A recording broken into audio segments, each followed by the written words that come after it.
ay jugement. L'homme des faits, oui. Je ne parle pas de la personne. li ma bëgg a wax benn mooy d'abord ci kaawu Abdou Nguer du ministre du directeur de société du kenn moo koy manipuler di ko wax loo. ci li ma xam man. ku nekk nag am nga droit far fi la neex. mën nga nekk chroniqueur far fi mën nga nekk chroniqueur bañ a far fi wala nga nekk chroniqueur équilibré ça tu es libre mais quant à dafa am ñu xamante ne ñoom ñoo ko doon utiliser muy ministre wala directeur. loolu amul. seen chroniqueur a ko wax. non waaw dama ndànk rek dama ne. Abdou Diallo moo ko wax maa ko dégg. dafa ndànk rek Abdou Nguer bu amee wax de man Abdou Nguer bu amee ñu ko war a seet yi mooy ñi nga xamante ni nawloo nañu position di ko rafetlu ñuy jóge fii di ko seeti te ku xool moom niñ ko tëjee xool ñii kenn ki niñ ko tëjee kenn ki ñu libéré ko di nga xam est-ce que kii war nañ ko tëj am déet bu dee ci fee rek la ñuy wax. vidéo bi nag am na loo ci wax am na ñu naan tey la am na ñu naan du tey yàgg na mais li ëpp solo mooy fee bi la nit ñi ñaaw fee boobu nag moo tax procureur agir def li nga xamante ni moom la def. waaw Pastef ñaawlu ko. waaw waaw da ci yokk loolu. waaw Pastef ñaawlu ko. waaw d'accord bind dana je condamne ça. waaw donc ah. man mii sax ñaawlu naa saaga. bu ne est-ce qu'il y a une communication officielle du parti un communiqué comme ni ñu ko defee ci Badara Gadiaga def communiqué loolu laay am na wala loolu am na. Badara Gadiaga parti bi yëpp la saaga am moo tax communication. waaw mais kii saaga kii est-ce que boobu yow indigné woon nga yow bind nga sa texte ne. Badara Gadiaga lim non je ne me suis pas indigné. waaw kon jeex na. je ne me suis pas indigné parce que j'estime que Badara n'avait pas insulté. ah ok. oui kon Badara bu la waxoon. non saagawul woon. Badara bu leen waxoon ni seen waa kër yi ay fenkat lañ du saaga. Badara a insulté tout un peuple laa la wax. man mi ci bokk. boo ne yéen vous avez l'habitude de mentir vous et votre mentor ñun suñu parti yëpp nga wax. ku nekk nag da nga am sa façon bi juge bi war a basé woo.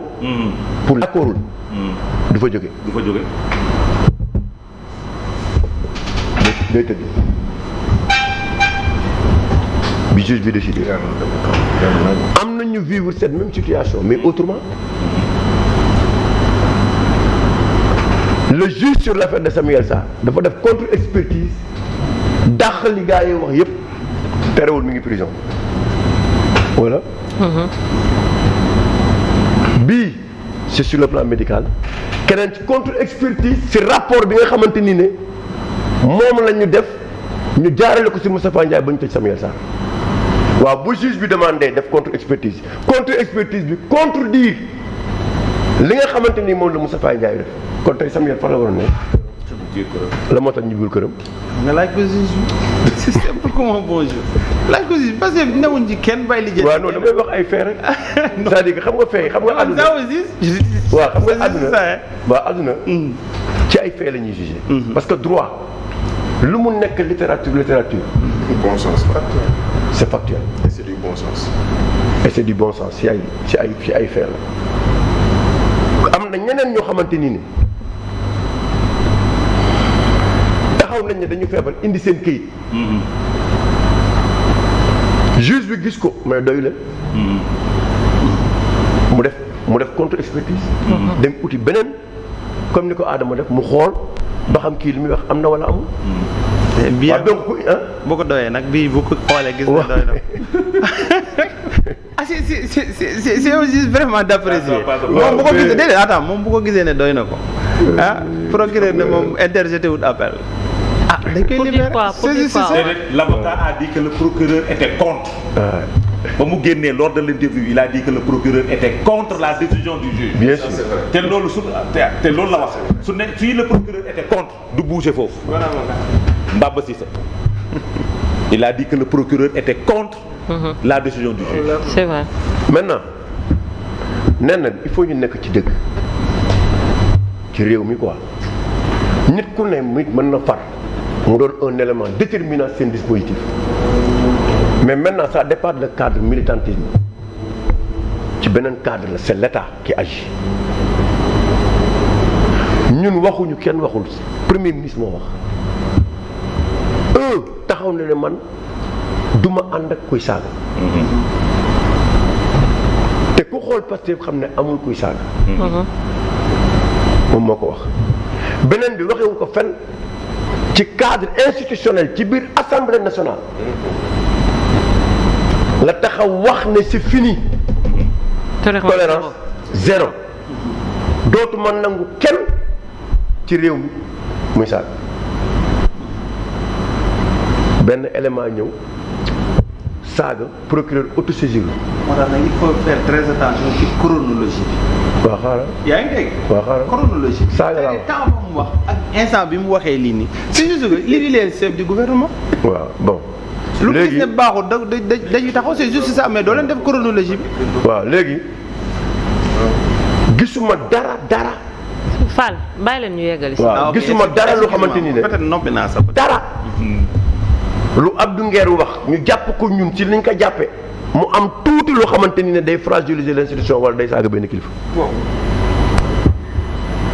amul te bu ko defoon ñu wax ko ne ko amoo droit def ko instruction lañ ko yóbbu. instruction.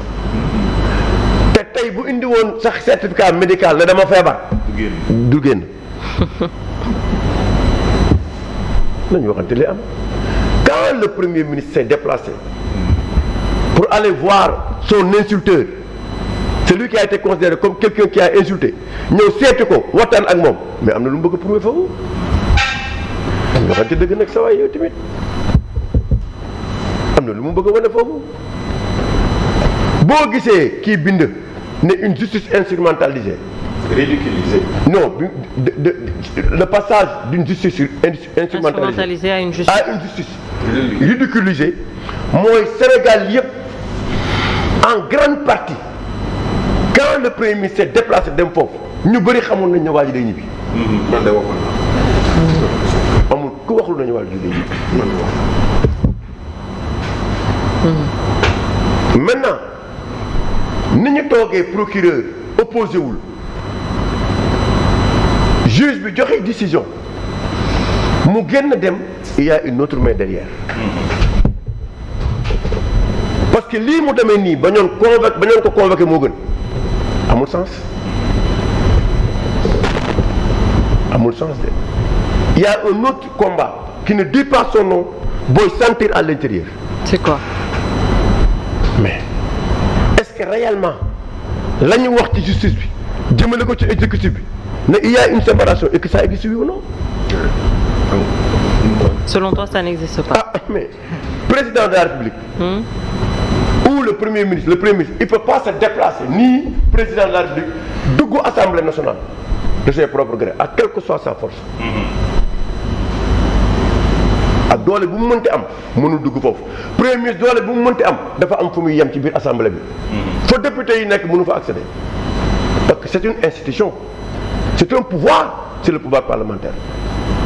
Mais si aujourd'hui le Premier ministre se déplace en face du pouvoir judiciaire, mu déplacer ou dem, ça devient grave dans ce pays. Ça devient grave. Donc, foofu le mot ridiculisé nekk. Foofu le mot bi nekk. lii tey li am nii mooy ku nekk jàngat na ne war na xoolaat taxawaayam par rapport à ce qui se passe dans ce pays. Ça a été une erreur monumentale de la part du Premier ministre de se déplacer pour aller le voir.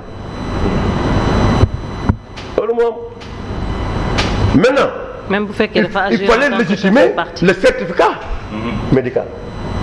Et pour légitimer ça, il fallait mettre l'autre à Rebeuss. Tu ne peux pas les laisser tous les deux parce que qui dafa indi benn certificat médical donc il fallait moom ñu libérer ko pour légitimer loolu bàyyi que la mu dem nañu waxoon ci dëgg mais ñoom bu seen pexe baaxoon dëgg ñoom ñaar kenn du fa fanaan waaye loolu jaru sa wax te bu dee yow li ngay wax dafa am ne kii dafa feebar mais ku feebar du jógee institution ku feebar du jógee institution. Le gouvernement est une institution incarnée par le Premier ministre et tout le temps il est avec le Premier ministre. du dawal oto. du dawal oto. te bu fekkee ne nit dafa feebar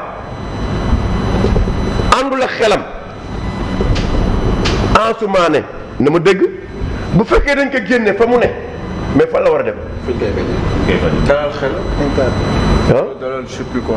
dalal n'importe quoi. dalal yóbbu ko dalal xel bopp bi. comme bëggee baax. waaw.